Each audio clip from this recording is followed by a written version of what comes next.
Today's date is the 27th of February 2019. Welcome to the Great British Winter. You might be able to hear some banging in the background. That's the sound of the old industrial site being redeveloped. But if you want £500,000 towards the cost of your new cycle path, you can't really complain, can you? So anyway, this video is about what happens if you're so stupid as to think that by the use of science and reason, you might be able to change the bad habits of a big organisation that's run on politics. Don't worry if you haven't seen any of the other cycle campaign videos. By the viewing figures on YouTube, very few people did. All you need to know is, I'd just been down to the headquarters of the council and I made a direct deputation and asked for the design of the cycle path to be reviewed because I thought it was dangerous. Even safety related advice is ignored. And the council agreed. I will check the designs out and we will look at them. If necessary, I'll get them independently audited to check that they're the right standard, etc. So good reason to be hopeful, but it gets even better because my Member of Parliament wrote to the County Council and the council invited me to a meeting. So for the first time in probably nearly 5 years, I got to meet the actual people responsible for the general planning strategy, who would be the planner, and the road engineer, who'd be the person who designed the path. It's a great opportunity to find out what they're like, what they're thinking, and also to try and sort this path out once and for all. How do you think it went? You know, you have to remember, these are professionals. You know, I think it takes something like 5 years study to become a town planner or road engineer. They do this sort of thing every day. They're used to dealing with the public.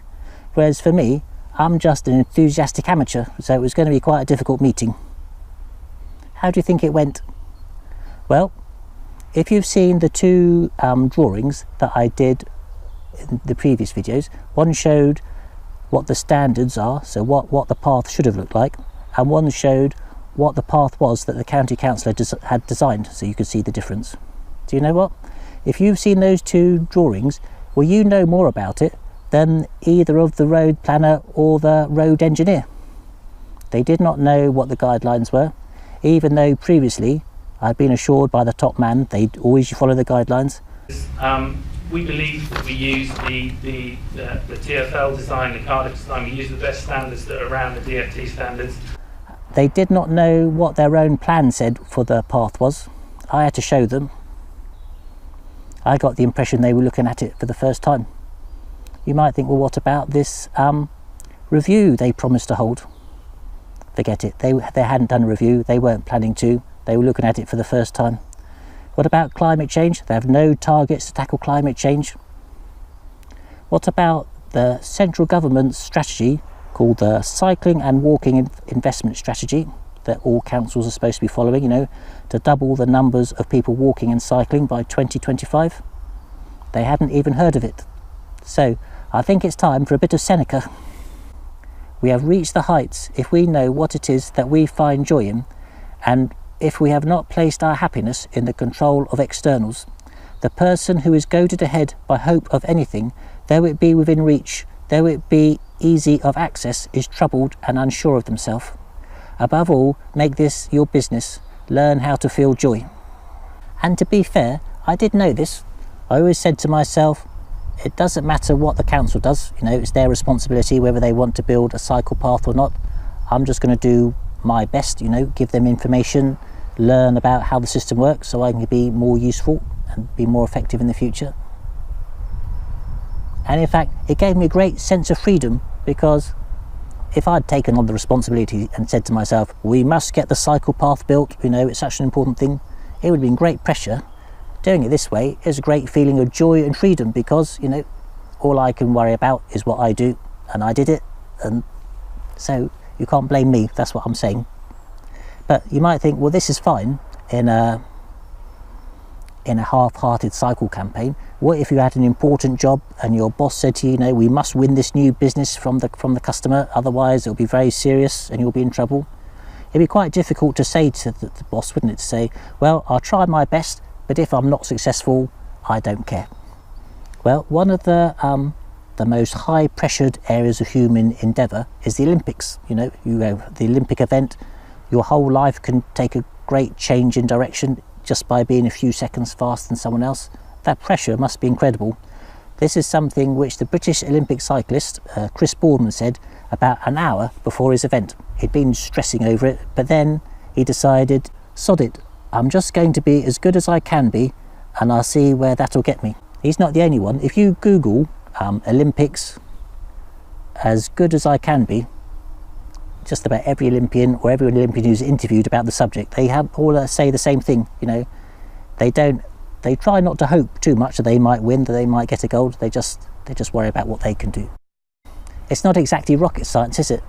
Every day, millions of mothers all over the world say to their children, it doesn't matter how well you do, as long as you try your best. Just as the same chain fastens the prisoner and the soldier who guards them, so hope and fear, dissimilar as they are, keep step together. Fear follows hope.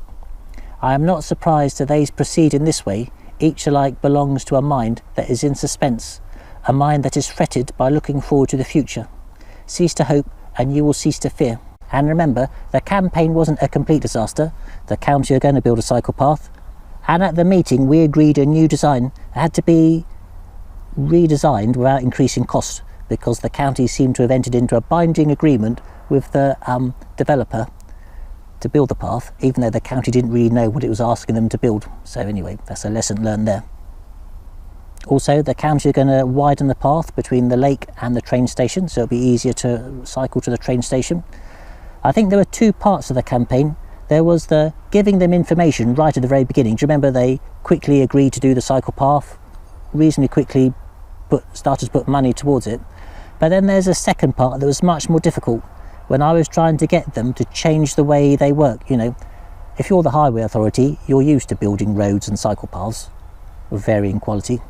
But when it comes to building a path that's a good standard, that's something a lot of county councils aren't very good at. You know, build something for a car or a lorry, they know exactly what to do. Build something to make it easier to walk and cycle, to them, this is a great mysterious thing they'd have to do. So when I say it's better to accept the world as it is, I really mean it. You know, you can get them to build a road or a cycle path. If you want to build a good cycle path, it's a great struggle. If you live in Britain and you think to yourself, why don't cyclists use the cycle paths? It's because, number one, most are very difficult to use. Number two, some are actually dangerous. So if I could have got them to build one to a good standard, which maybe hopefully we still can, fingers crossed, then at least people will use it and it'll be public money well spent. Do you ask, what is the foundation of a sound mind? It is not to find joy in useless things. I said that it was the foundation. It is really the pinnacle. And remember, Stoics don't use their values to help them live their lives. It's the other way round. You live your life, it helps you to improve your Stoic values, helps you to understand the world, and it gives you this great sense of joy and freedom. In some ways, this is the most important message of all the videos I've made, all the Camino ones, all the climate change ones. If you want that feeling of joy and freedom, this is what you've got to do. You've got to throw off that dependence on external things. So really, I should have mentioned it before. So sorry about that. Do you think that I am now robbing you of many pleasures when I try to do away with the gifts of chance, when I counsel the avoidance of hope, the sweetest thing that gladdens our hearts? Quite the contrary, I do not wish you ever to be deprived of gladness. I would have it born in your house, and it is born there if only it be inside of you. So, if you're still watching, I made this video for you. I would have joy born in your house, and it is born there if only it be inside of you.